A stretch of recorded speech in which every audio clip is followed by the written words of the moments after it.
Warning, the video you're about to see, although edited for YouTube, contains imagery and subject matter that some may find disturbing. While this video is educational only, I still feel that viewer discretion is advised.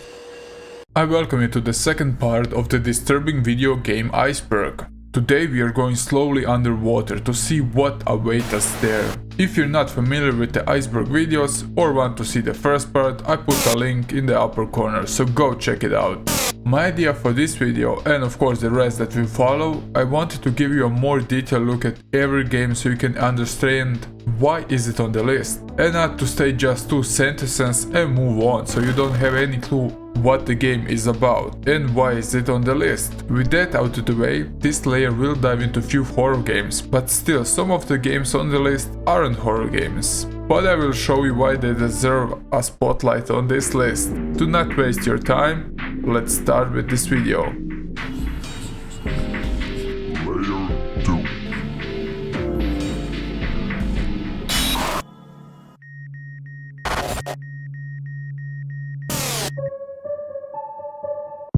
Darkwood is a top-down survival game released in 2014 and it managed to fly under many radars. It is set in 1987. You have to play as few characters lost in the wood and you need to find your way out. I know this doesn't seem particularly interesting, but bear with me. Darkwood is a really bizarre game with a folk vibe to it. To not spoil the story, it has a few possible endings, but it messes with the subject of dreams and reality. So it gets pretty interesting as you progress throughout the story. What definitely shines is the atmosphere and how they use the music in the game, because every so often you won't have any music but just sound effects.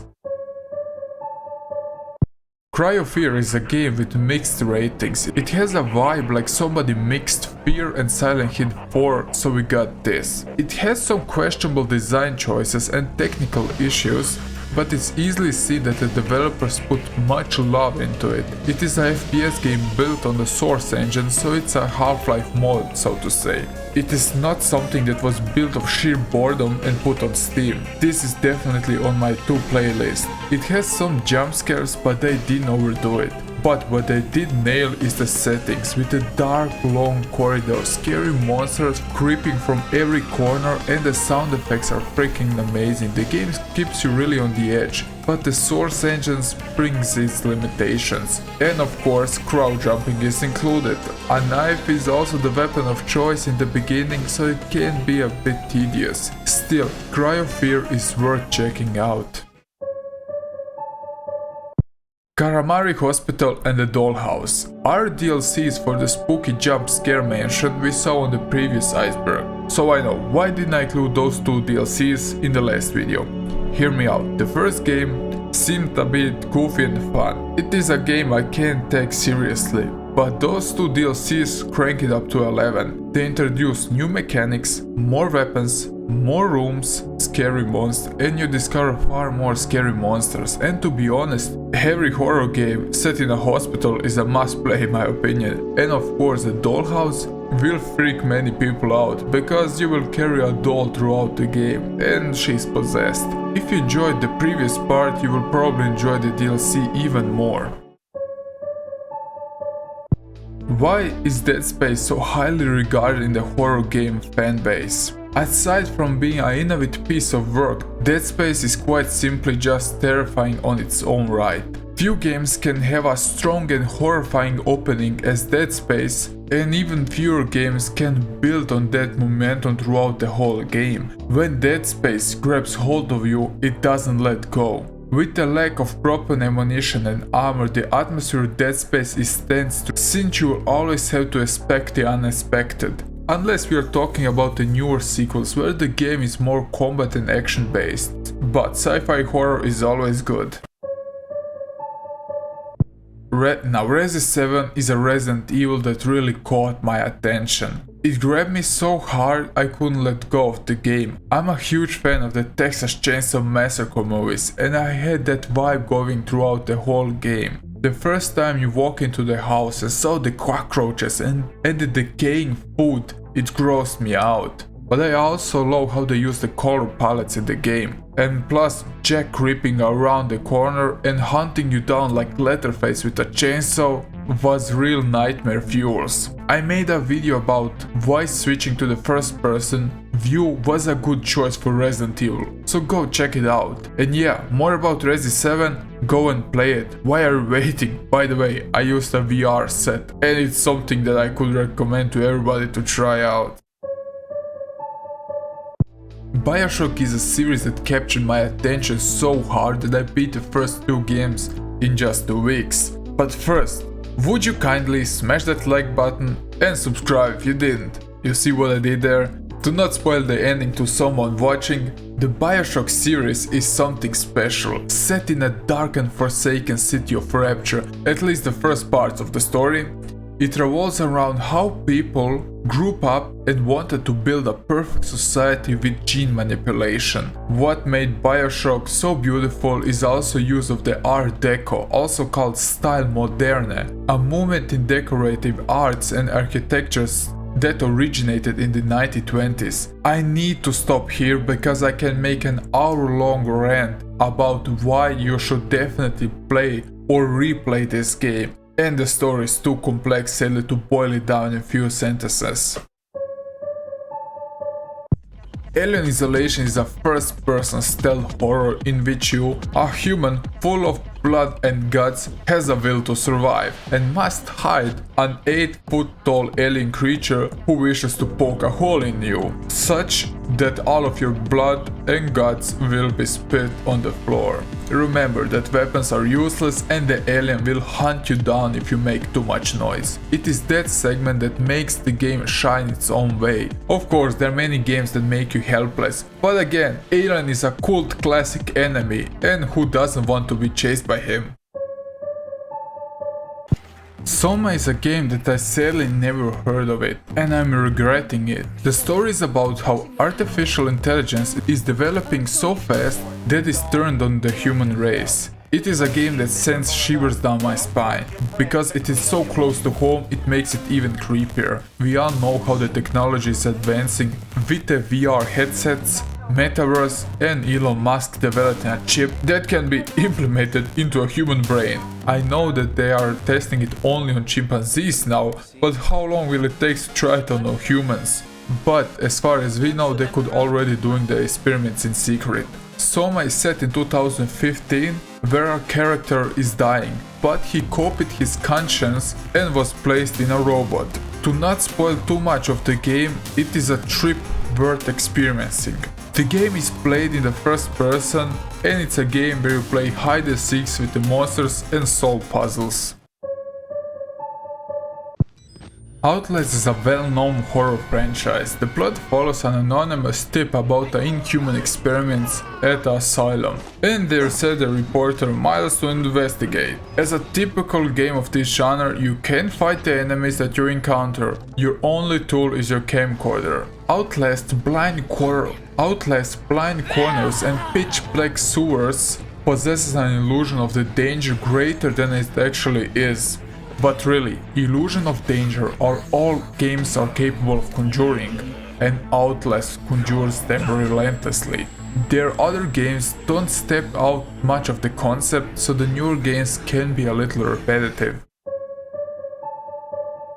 Fatal Frame has something that main horror games like Resident Evil and Silent Hill doesn't have, and that's a Japanese setting. It had also a fixed camera angle like those two horror game giants, but you're armed with a camera and you need to explore forsaken temples and look for ghosts. The game is very dark and the colors that thrive are black and grey for the most part. The scariest part about Fatal Frame games is that you don't need to hide or run away from the ghosts, but rather Fatal Frame wants you to face your fears and actually look and photograph the ghost to save yourself. What is a great concept if you ask me. Dark Souls is a bit odd choice to be on the list. Looking at the game, we can easily see why it's on the list.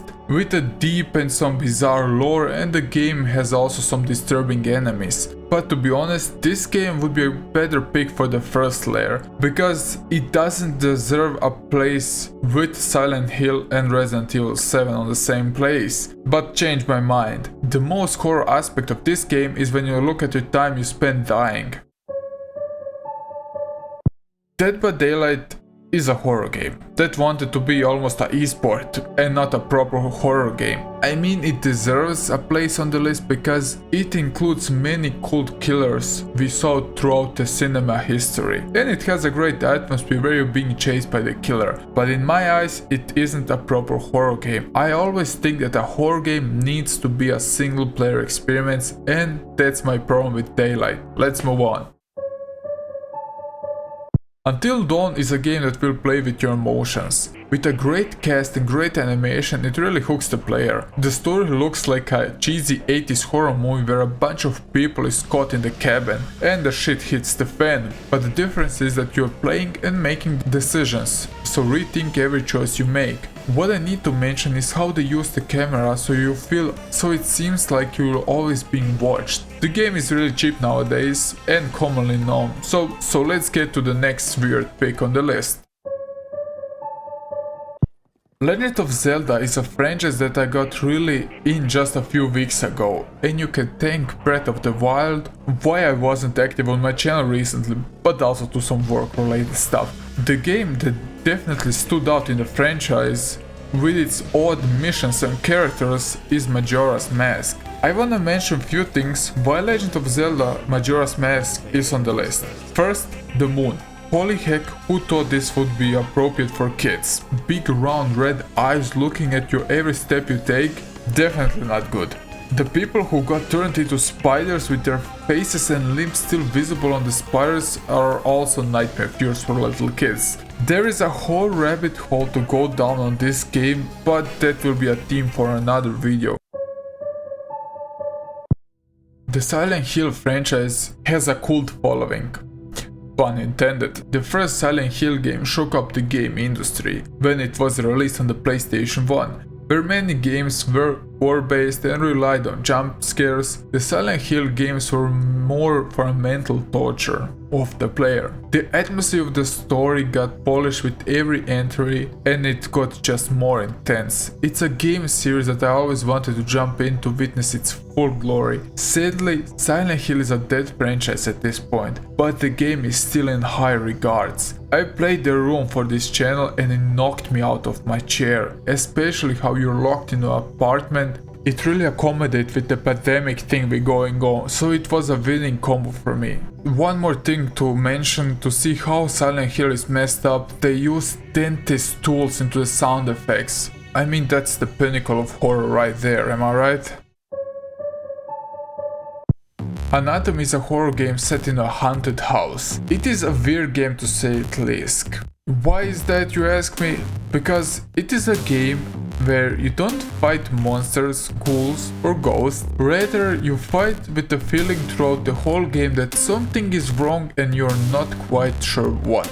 As you're walking around the house, you will find tapes with ominous messages about the house. As you collect those tapes, you see with every step something is happening.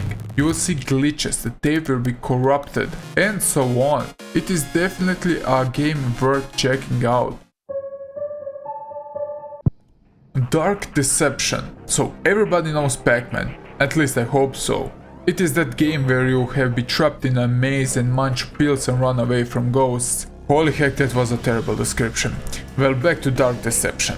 It is like Pac-Man, but in first person, and instead of being chased by ghosts, the indie developer put a special flavor to it and you're running away from giant monkeys dressed in a hotel stuff. And if you think that sounds funny, look at this. The game is divided into chapters and it's a fun, interesting concept game, so to say, but I can't take it seriously. If you look at a game like Cry of the Fear, what I mentioned in the beginning, it is simply seeing how the whole game was more thought out and better executed. But I guess it's worth to try it out for an hour.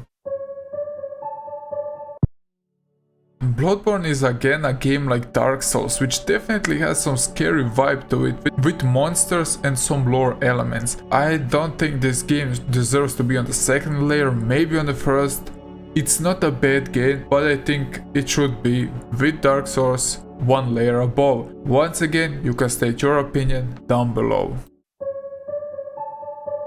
You're not scared of the water, but you're scared what is in the water. That quote can describe this game. Even if the game is really beautiful, exploring and surviving is quite fun, of course, at daytime. But at darkness and you are in an alien world, you don't know what hides in the depths of the oceans. It is the sense of loneliness, unknown, that makes Subnautica so special. You know that feeling when your hand is hanging out of the bed and you have a feeling that something will grab it? Imagine being stuck in an ocean at dark time, and add VR to the mix and you're ready to go.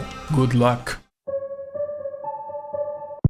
The F.E.A.R games has a special place in my heart. F.E.A.R is a game that definitely was. The combat is really amazing in the game, responsive, impactful and fun. The vibe of the game was perfect. You're in a assault recon that specializes in paranormal activities. It involves you, the scared player, being chased by an unknown little girl. Last year I did a full review of this game, so if you want to hear some more, check the video out to see more about this piece of art.